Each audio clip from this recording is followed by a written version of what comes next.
Үс уналтаа Nike-ийн татга.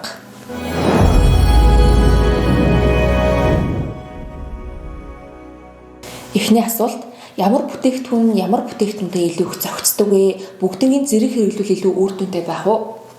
За нэгт ямар ч хуухан онцлог гэж зөвлөмөр байна. За хуухан онцлуулаад тухайн үе ямар хэлбэрийн үс уналттай байна те ямар шалтгаантай байна гэдгээс нь хамааруулаад хэрэглэх бүтээгдэхүүн өөр дотроо маш олон төрлийн бүтээгдэхүүн байгаа учраас та үсээ онцлуулснаар өөртөө тохирох бүтээгдэхүүн авах боломжтой. Тийм болохоор эхлээд үсээ онцлуулах хэрэгтэй л гэж зөвлөе да. Дараагийн асуулт: танай үсний маск нь бусдаас ямар ялгаатай вэ? Давуу тал гэж байдаг уу? За Nike-ийн брендийн үсний маск өөрөө Nike гэдэг брэнд маань өөрөө эмчилгээ тал руу дагнасан брэнд. Тийм учраас үснийхэн маск нь хүртэл ер нь бол үсийг эмчилж өгнө гэсэн үг. Гадны нөлөөллөөс хамгаална тий. Салаалаад байна уу, хуурашаад байна уу, сормоцлогдоод байна уу, тасраад байна уу тэр бүгдийг эмчилж өгнө гэсэн үг.